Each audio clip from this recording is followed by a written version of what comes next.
કેમ છો? મજામાં? આપણું ઓફલાઈન શિક્ષણ અને બંધ હોવાથી ઓનલાઈન શિક્ષણની શરૂઆત આપણે ગયા લેક્ચરમાં કરી નાખી હતી. 16મું ચેપ્ટર આપણે લઈ રહ્યા હતા આબોહવાના સંદર્ભમાં ઘણું બધું જે પ્રાસ્તાવિક છે એ આપણે જોઈ ગયા છીએ.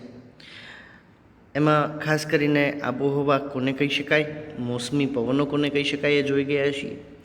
પછી જે આ મોસમી પવનો છે એનું કારણ શું છે, પછી જે સૂર્યપ્રકાશ મેળવતા વિસ્તારોમાં ઉનાળો અને ઓછો સમય સૂર્યપ્રકાશ મેળવતા વિસ્તારોમાં શિયાળો અનુભવાય છે એનું કારણ શું છે, એ બધી વસ્તુઓ આપણે વિસ્તૃત જોઈ ગયા છીએ. ધરીભ્રમણ અને કક્ષાભ્રમણ ગતિની સીધી અસર માનવ જીવનના ખોરાક, પોશાક અને રહેઠાણ પર થાય છે.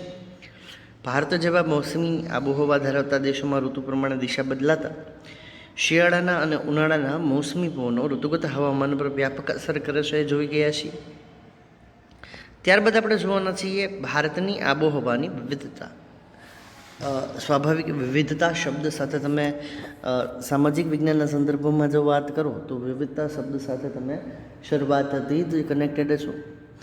ભારતની આબોહવામાં અનેક બાબતોમાં ભિન્નતા જોવા મળે છે. વિવિધતા એટલે ભિન્નતા. અનેક બાબતોમાં આબોહવામાં જે ભારતની આબોહવા છે એમાં ભિન્નતા જોવા મળે છે. જેમ ભારતની પ્રજાની સંસ્કૃતિમાં ભિન્નતા જોવા મળે છે, એવી જ રીતે પ્રજાની આબોહવામાં પણ ભિન્નતા જોવા મળે છે. દક્ષિણ ભારત દ્વીપકલ્પીય પરિસ્થિતિ ધરાવતો હોવાથી દરિયા કિનારાની સબ આબોહવાનો અનુભવ કરે છે. દક્ષિણ ભારત છે, જે ભારતનો દક્ષિણનો ભાગ છે, એ દ્વીપકલ્પીય પરિસ્થિતિ ધરાવતો હોવાથી દ્વીપકલ્પીય પરિસ્થિતિ કોને કહી શકાય એનાથી તમે ભલીભાંતિ વાકેફ છો. આ પરિસ્થિતિ ધરાવતો હોવાથી દરિયા કિનારાની જે સબ આબોહવા છે એનો અનુભવ ત્યાંના લોકો કરે છે. જ્યારે દરિયા કિનારાથી દૂર જતાં ખંડીય આબોહવા અનુભવાય છે. ઉત્તર ભારતનો ઘણો ભાગ દરિયાથી દૂર હોવાથી ત્યાંની આબોહવા છે એ ખંડીય આબોહવા છે. ભારતની લગભગ મધ્યમાંથી કર્કવૃત પસાર થાય છે. દક્ષિણ ભાગ ઉષ્ણકટિબંધમાં અને ઉત્તર ભાગ સમશીતોષ્ણ કટિબંધમાં આવેલો છે. આ ખૂબ જ સરસ મજાના મુદ્દાઓ છે મિત્રો. સમજો કે ભારતની લગભગ મધ્યમાંથી કર્કવૃતો જે પસાર થાય છે એનાથી દક્ષિણ ભાગમાં ઉષ્ણકટિબદ્ધ અને ઉત્તર ભાગમાં સમશીતોષ્ણ કટિબદ્ધ વિસ્તાર આવેલો છે. ઉષ્ણકટિબદ્ધ અને સમશીતોષ્ણ કટિબદ્ધ કોને કહી શકાય એનાથી પણ તમે વાકેફ જ છો. તમે આગળના પાછલા ધોરણમાં ભણ્યા જ છો. પરિણામે દેશના જુદા જુદા ભાગોમાં આવેલા સ્થળોના જે તાપમાન છે અને વરસાદમાં ઘણો બધો મોટો તફાવત નોંધાય છે. આ જે બે પ્રદેશો છે એની આબોહવામાં, એના કટિબંધોમાં જે ફેરફાર છે એને કારણે જે દેશના જુદા જુદા ભાગો છે એમાં આવેલા જે સ્થળો છે એના તાપમાન અને વરસાદમાં ઘણો બધો મોટો તફાવત છે એ નોંધાય છે. દાખલા તરીકે આપણે વાત કરીએ તો ઉત્તરે કાશ્મીરમાં આવેલા લેહ તથા દ્રાસનું તાપમાન શિયાળામાં -45 સેલ્સિયસ સુધી નીચું જાય છે. જ્યારે આપણે રાજસ્થાનમાં આવેલા શ્રી ગંગાનગર તેમજ અલવર ખાતે ઉનાળાનું તાપમાન જોઈએ તો 51 સેલ્સિયસ જેટલું ઊંચું નોંધાયેલ છે. અહીંયા આપણે વાત કરીએ ઉત્તરની અને આપણા બીજા છેવાડાની, ભારતના દેશના બીજા છેડાની, તો કાશ્મીર અથવા લેહ જ્યાં છે ત્યાં શિયાળામાં તાપમાન તમે જુઓ નીચામાં નીચું તાપમાન તો -45 સેલ્સિયસ સુધી પહોંચી જાય છે. જ્યારે રાજસ્થાન અને શ્રી ગંગાનગરની અલવર તેમજ ઉનાળુ તાપમાનનો વાત કરીએ આપણે તો 51 સેલ્સિયસ સુધી જેટલું ઊંચું તાપમાન ત્યાં નોંધાયેલ છે. એવી જ રીતે પૂર્વ ભારતમાં મેઘાલય રાજ્યમાં ચેરાપુંજીમાં દુનિયાનો સૌથી વધુ વરસાદ 1200 સેમી જેટલો વરસાદ વરસે છે. ચેરાપુંજીથી આશરે 16 કિમી દૂર આવેલું મૌસીનરમ પણ 24 કલાક દરમિયાન પડેલા મહત્તમ વરસાદી સ્થળ તરીકે પ્રસિદ્ધિ પામ્યું છે. સરસ મજાનું આપણે વાત કરીએ તો ચેરાપુંજી છે એ મેઘાલય રાજ્યના ચેરાપુંજીમાં દુનિયાનો સૌથી વધારે એવરેજ વરસાદ પડે છે. 1200 સેમી જેટલો વરસાદ પડે છે. ચેરાપુંજીથી આશરે 16 કિલોમીટર જેટલું દૂર મૌસીનરમ નામનું એક સ્થળ આવેલું છે. એ પણ 24 કલાક દરમિયાન પડેલા મહત્તમ વરસાદી સ્થળ તરીકે પ્રસિદ્ધિ પામ્યું છે. એટલે સૌથી વધુ 24 કલાક દરમિયાન જો કોઈ સ્થળોએ વરસાદ પડ્યો હોય તો એ મૌસીનરમ છે. જ્યારે પશ્ચિમ રાજસ્થાનમાં આવેલા રણ પ્રદેશમાં સમગ્ર વર્ષ દરમિયાન કેવળ 10થી 12 સેમી જેટલો વરસાદ પડે છે. રાજસ્થાનની વાત કરીએ તો જે આ ગરમ પ્રદેશ છે ત્યાં આખા વર્ષ દરમિયાન કેવળ 10થી 12 સેમી જેટલો વરસાદ પડે છે. દેશમાં કોઈ એક પ્રદેશમાં પૂરની વિકટ પરિસ્થિતિએ ભયંકર તારેજી સર્જી હોય અને બીજા પ્રદેશમાં વરસાદ ન પડવાના લીધે દુષ્કાળ અને ગરમીની પરિસ્થિતિ સર્જાયેલ હોય, આવી વિરોધાભાસી આબોહવાકીય સ્થિતિ આપણા દેશમાં અવારનવાર જોવા મળે છે. વ્યવસ્થિત સમજીએ તો દેશમાં કોઈ એક પ્રદેશમાં પૂરની વિકટ પરિસ્થિતિ આવી ગઈ હોય, જ્યારે કોઈ આપણા દેશના બીજા જ પ્રદેશમાં વરસાદ ન પડવાને લીધે દુષ્કાળ અને ગરમીની પરિસ્થિતિ સર્જાયેલ હોય, આવી તમામ વિરોધાભાસી જે ઘટનાઓ છે આપણા ભારત દેશમાં જ આબોહવાકીય સ્થિતિ આપણા દેશમાં જોવા મળે છે. ગાજવીજના તોફાનો, ધૂળની ડમરીઓ અને ઉષ્ણકટિબંધીય ચક્રાવાતોની વિનાશક અસરો કેટલાક પ્રદેશોમાં થતી રહી છે. આમ ઋતુગત હવામાન અનેકવિધ રીતે અસરકારક આપણને. હવે જે આ આબોહવા છે જેના વિરોધાભાસને હિસાબે ભારતની તમામ ઋતુગત પરિસ્થિતિઓ અલગ અલગ રહે છે. તો આ આબોહવાને કયા કયા પરિબળો અસર કરતા હશે જેથી આબોહવા બદલાય છે? મિત્રો, પૃથ્વી સપાટી પર તાપમાન, વાતાવરણીય દબાણ, પવનો, ભેજ, વરસાદ વગેરે વાતાવરણીય જે ઘટકો છે એના પ્રમાણ અને વિતરણ પર અંકુશ ધરાવતા કેટલાક પરિબળો છે જે આબોહવાને અસર કરતા પરિબળો ગણાય છે. ભારતની આબોહવાને અસર કરતા કેટલાક પરિબળો આપણે અત્યારે અહીંયા જોવાના છીએ.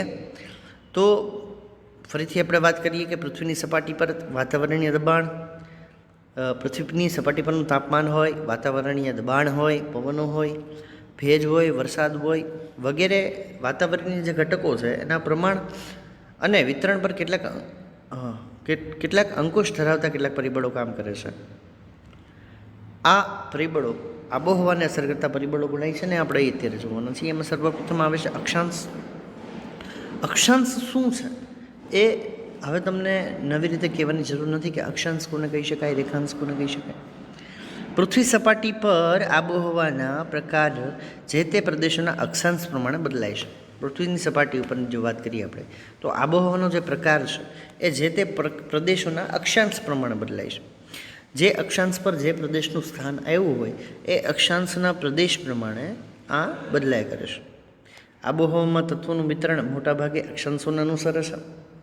આબોહવામાં જે તત્વોનું વિતરણ છે એ મોટાભાગે અક્ષાંશને જ અનુસરે છે.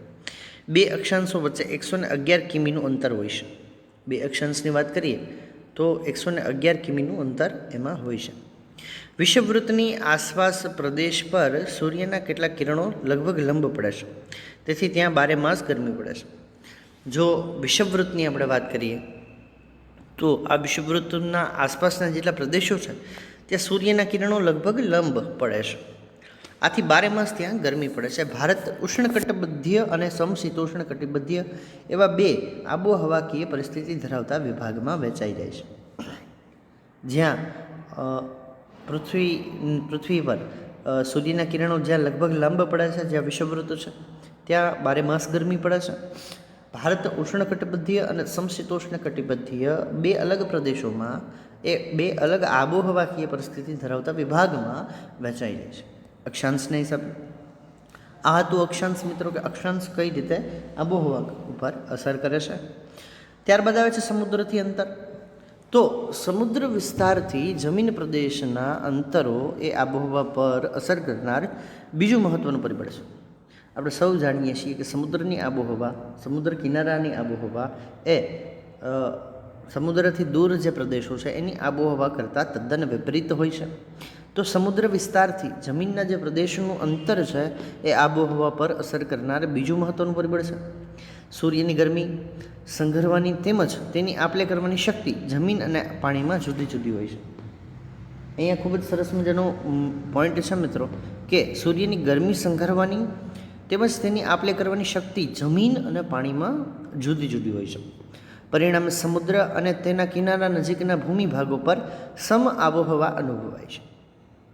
પરિણામે જો આપણે વાત કરીએ તો સમુદ્ર અને તેના કિનારાના જે નજીકના ભાગો છે એમાં સમ આબોહવા અનુભવાય છે. જ્યારે કિનારાથી દૂર અંદરના ભાગો તરફ જતા ભૂમિખંડોની આબોહવા છે એ વિષમ બને છે. ભારતમાં મુંબઈ દરિયા કિનારે હોવાથી ત્યાં સમ આબોહવા રહે છે, જ્યારે નાગપુર કે દિલ્હી દરિયાથી દૂર હોવાથી ત્યાં વિષમ આબોહવા અનુભવાય છે. ત્યારબાદ આપણે વાત કરીએ સમુદ્રથી સપાટીથી ઊંચાઈ.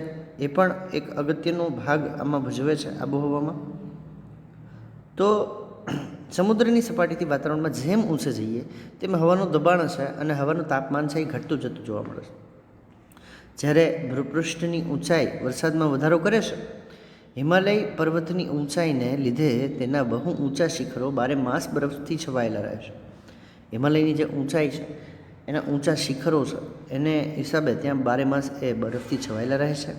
ભેજવાળી હવા ઊંચે ચડતા ઠંડી બને છે, વરસાદ આપે છે. આસામ, મેઘાલય, પહાડી પ્રદેશોમાં જેમ ઊંચાઈ વધતી જાય છે તેમ પ્રદેશનું પ્રમાણ પણ વધતું જાય છે, વરસાદનું પ્રમાણ વધતું જતું જોવા મળે છે. સામાન્ય પરિસ્થિતિમાં પૃથ્વી સપાટીથી ઊંચે તરફ જતાં 165 મીટરે 1 સેલ્સિયસ અથવા સરેરાશ 1000 મીટરે 6.5 સેલ્સિયસ તાપમાન છે ઘટે છે. જેમ જેમ પૃથ્વીની સપાટીથી તમે ઊંચે જાઓ છો તેમ 165 મીટરે 1 સેલ્સિયસ જેટલું તાપમાન ઘટાડો થાય છે. એવી રીતે સરેરાશ 1000એ 6.5 સેલ્સિયસ જેટલું તાપમાન ઘટે છે. પછી આપણે વાત કરીએ અગત્યનું પરિબળ જે આબોહવા ઉપર અસર કરે છે, વાતાવરણીય દબાણ અને પવનો. વાતાવરણનું જે દબાણ છે અને પવનો છે એ પણ આબોહવા પર અસર કરે છે. તો ઉત્તર ભારત આપણે વાત કરીએ, ભારત ઉત્તર પૂર્વી વ્યાપારિક પવનોવાળા ક્ષેત્રમાં આવેલ છે. ભારત છે એ ઉત્તર પૂર્વી વ્યાપારિક પવનો છે એના ક્ષેત્રમાં આવેલ છે. આ પવનો ઉત્તર ગોળાર્ધના ઉષ્ણકટિબંધીય ગુરુદાબ પવનના ભારે દબાણ પટ્ટાઓ દ્વારા સર્જાય છે. આ જે વ્યાપારિક પવનોવાળા ક્ષેત્ર છે, આ પવનો છે એ ઉત્તર ગોળાર્ધના ઉષ્ણકટિબંધીય ગુરુદાબપટના ભારે દબાણ પટ્ટાઓ દ્વારા સર્જાય છે. આ પવનો પૃથ્વીના ધરીભ્રમણને લીધે થોડા મરડાઈને વિષુવવૃત્ત તરફ વહાય છે. આ જે પવનો છે એ પૃથ્વીના ધરીભ્રમણને લીધે થોડા મરડાઈ જાય છે અને વિષુવવૃત્ત તરફ વહાય છે. ભૂતકાળમાં દરિયાઈ માર્ગે થતા વેપાર માટે આ પવનનો લાભ લેવામાં આવતો, તેથી તેને વ્યાપારી પવનો કહે છે. આ પવનો ભૂભાગમાંથી ઉત્પન્ન થઈને વાતા હોવાથી સામાન્યતઃ ભેજનું પ્રમાણ ઓછું હોય છે, પરંતુ ભારતની દક્ષિણે હિન્દ મહાસાગર જ્યાં આવેલું છે તથા પશ્ચિમ અરબ સાગર છે ત્યાં તથા પૂર્વમાં બંગાળની ખાડી છે, આ વિશાળ જળરાશિને લીધે તેના ઉપરથી વાતા પવનો ભેજવાળા બને છે અને ભારતમાં વરસાદ લાવે છે. મિત્રો, શિયાળામાં હિમાલયની ઉત્તરમાં ભારે દબાણ હોય છે. આ ક્ષેત્રમાંથી ઠંડા અને સૂકા પવનો દક્ષિણના હળવા દબાણવાળા સમુદ્રી વિસ્તારો તરફ વાય છે. ઉનાળામાં મધ્ય એશિયા અને ભારતના ભૂમિ ભાગોમાં ઊંચા તાપમાનને કારણે હવાનું હલકું દબાણ રચાય છે. આ સમયે દક્ષિણે હિન્દ મહાસાગર પર ભારે દબાણ હોય છે, તેથી હિન્દ મહાસાગર પરથી પવનો ઉત્તરના હલકા દબાણ તરફ ખેંચાઈ આવે છે. આ પવનોને દક્ષિણ પશ્ચિમ મોસમી પવનો કહે છે. તે ભેજવાળાઓથી ભારતમાં વરસાદ લાવે છે. ભારતમાં કઈ કઈ રીતે વરસાદ આવે છે, ઋતુગત રીતે વરસાદ આવે છે, એ અહીંયા મુદ્દો આપણે જોયો. ભારતીય વિસ્તારથી દૂર આવેલા કેટલાક પ્રદેશો ઉપર ક્યારેક વિશિષ્ટ ઘટના આકાર લેશે. ભારતીય વિસ્તારથી દૂર કેટલાક જે પ્રદેશો છે એની ઉપર ક્યારેક વિશિષ્ટ ઘટના આકાર લેશે, જેનાથી આબોહવાની દીર્ઘકાલીન પ્રણાલીમાં તે સમય પૂરતો થોડો તફાવત સર્જાય છે. આબોહવાની જે પ્રણાલી છે દીર્ઘકાલીન, એમાં થોડો ઘણો તફાવત થોડો ઘણો સર્જાય છે. ભારતના હવામાન ઉપર જેટ સ્ટ્રીમ, પશ્ચિમ વિક્ષોભ, અલ નીનો, આઈટીસી ઝોન જેવી ઘટનાઓ ઘણી અસરો કરી છે. આમ છતાં એકંદરે ભારતની મોસમી આબોહવાની લાક્ષણિકતાઓ જળવાઈ રહી છે. મિત્રો, આ હતી આબોહવા ઉપર અસર કરતા પરિબળો. હવે આપણે નેક્સ્ટ લેક્ચરમાં ભારતના ઋતુચક્ર વિશે વાત કરવાના છીએ. ત્યાં સુધી સ્ટે હોમ, સ્ટે સેફ.